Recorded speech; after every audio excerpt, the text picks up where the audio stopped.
열왕기하 4장 과부의 기름. 어느 날 한 과부가 엘리사에게 와서 이렇게 호소하였다. 저의 남편은 죽었습니다. 선생님도 아시겠지만 그 사람은 여호와를 잘 섬기는 예언자의 생도였습니다. 그가 죽기 전에 돈을 좀 빌려 쓴 것이 있는데 돈을 갚지 않는다고 빚쟁이가 와서 내 아들 둘을 데리고 가 종으로 삼겠다고 합니다. 내가 당신을 위해 어떻게 하면 좋겠소? 당신의 집에 무엇이 있는지 말해보시오. 저희 집에는 작은 기름 한 병 외에 아무것도 없습니다. 당신은 이웃집에 가서 빈 그릇을 빌려오시오. 되도록 많은 그릇을 빌려와 당신의 두 아들과 함께 집 안으로 들어가서 문을 닫고 그 모든 그릇에 기름을 부어 차는 대로 옮겨 놓으시오. 그래서 그 과부는 두 아들과 함께 집으로 가서 문을 닫고 자기 아들이 갖다 대는 그릇마다 기름을 따라 붓기 시작하였다. 그러자 순식간에 그 모든 그릇에 기름이 가득 차지 않겠는가. 그 과부가 자기 아들들에게 그릇을 더 가져오라고 했으나 그들은 이제 남은 그릇이 하나도 없습니다 하고 대답하였다. 그러자 흐르던 기름이 곧 멈추고 말았다. 그래서 그 과부가 엘리사에게 돌아가서 그 모든 일을 보고하자. 엘리사는 그녀에게 당신은 그 기름을 팔아 모든 빚을 갚고 남는 돈으로 당신의 아들과 함께 생활하시오 하였다. 엘리사와 수넴 여자. 하루는 엘리사가 수넴으로 가자 그곳에 사는 어떤 귀 부인이 그를 초대하여 식사를 대접하였다. 그 이후로 엘리사는 수넴에 갈 때마다 그 여자의 집에 가서 식사하였다. 어느 날 그 여자가 자기 남편에게 이렇게 말하였다.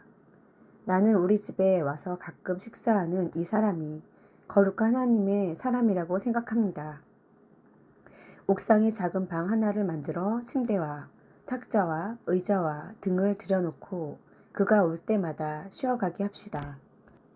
하루는 엘리사가 수넴에 와서 자기 방으로 들어가 쉬고 있다가 사환 게하시에게 수넴 여자를 불러오라고 하였다. 그녀가 오자 엘리사가 게하시에게 말하였다. 너는 이처럼 우리를 정성껏 대접하는 저 부인에게 우리가 대신 무엇을 해 주었으면 좋겠는지 물어보아라. 그리고 왕이나 군 사령관에게 부탁할 일이 있으면 내가 잘 말해주겠다고 일러주어라. 그러자 그 여자는 아닙니다. 나는 내 백성 가운데서 아무런 어려움 없이 살고 있습니다. 하고 대답하였다. 그때 엘리사가 게하시에게 그러면 내가 저 부인을 위해 무엇을 해주었으면 좋겠느냐 하고 물었다. 그러자 게하시가 이 부인은 아들이 없고 남편은 늙었습니다. 하고 대답하였다. 그러자 엘리사가 그 부인을 불러들여라 하였다. 그 여자가 들어와서 문 앞에 서자 엘리사는 그녀에게 내년 이맘때에 당신은 아들을 품에 안게 될 것입니다. 하고 예언하였다. 그러자 그 여자는 아닙니다. 선생님, 저를 놀리지 마십시오. 하였다. 그러나 엘리사가 말한 대로 그 여자는 그 이듬해에 정말 아들을 낳았다. 그 후로 그 아이는 그럭저럭 자라갔다. 어느 날 그는 밭에서 일꾼들과 함께 추수하는 자기 아버지에게 갔다가 갑자기 아이고 머리야 아이고 머리야 하고 소리를 질러댔다. 그러자 그의 아버지가 자기 사환에게 아이를 집으로 데려다 주라고 하였다. 그래서 사환은 아이를 그의 어머니에게 데려다 주었는데 그 아이는 정오까지 자기 어머니의 무릎 위에 누웠다가 죽고 말았다. 그 어머니는 아들을 엘리사의 방으로 안고 가서 침대 위에 눕힌 다음 방문을 닫고 나와서 남편을 불러 말하였다. 하인 한 사람과 나귀 한 마리를 준비해 주십시오. 내가 급히 하나님의 사람에게 갔다 오겠습니다. 어째서 오늘 가려고 하시오. 오늘은 초하루도 안식일도 아니지 않소? 별일은 아닙니다만 갔다 와야겠습니다. 그러고서 그 여자는 나귀를 타고 자기 사환에게 될 수 있는 대로 급히 몰아라. 내 지시가 있을 때까지 속도를 늦춰서는 안 된다 하였다. 그녀가 갈멜산에 이르자 엘리사는 멀리서 그녀를 보고 자기 사원 게하시에게 말하였다. 보라, 저기 수냄 여자가 오고 있다. 너는 달려가서 무슨 일인지 알아보고 남편과 아이가 잘 있는지 물어보아라. 그 여자는 게하시에게 모두 잘 있다고 말한 다음 산 위에 있는 엘리사에게 가서 그 앞에 엎드려 그의 발을 끌어안았다. 그때 게하시가 그 여자를 밀어내려고 하자 엘리사가 말하였다. 내버려 두어라. 무슨 괴로운 일이 있는 것 같은데 여호와께서는 아직 그 이유를 나에게 말씀해 주시지 않았다. 그러자 그 여자가 엘리사에게 말하였다. 내가 선생님에게 아들을 갖게 해달라고 부탁하였습니까? 오히려 나를 놀리지 말라고 말씀드리지 않았습니까? 그때 엘리사가 게하시를 보고 이렇게 말하였다. 너는 서둘러 내 지팡이를 가지고 가거라. 가다가 아무에게도 인사하지 말며 다른 사람이 인사해도 받지 말고 급히 가서 지팡이를 그 아이 얼굴에 놓아라.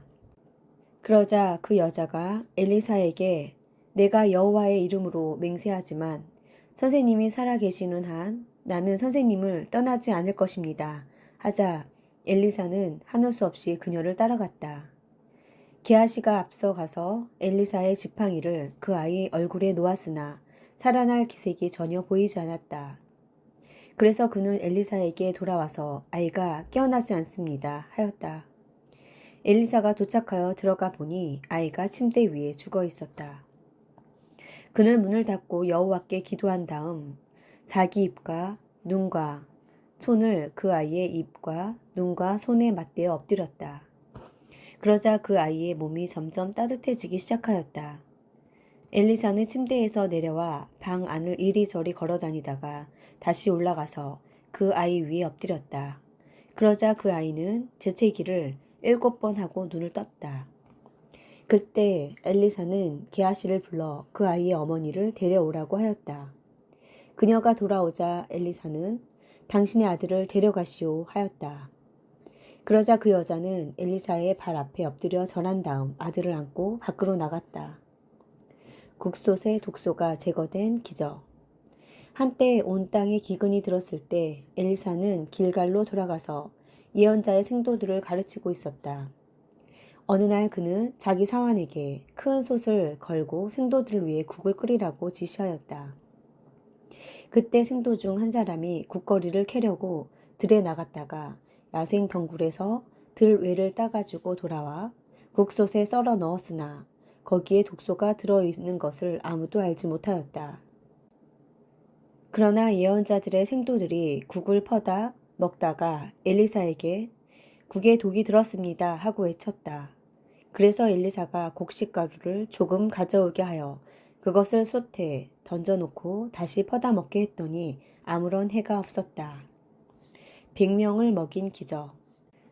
어느 날 바알 살리사에서 어떤 사람이 처음 추수한 보리로 빵 20개를 만들고 이제 막 꺾은 곡식 이삭을 자루에 넣어가지고 와서 엘리사에게 주었다.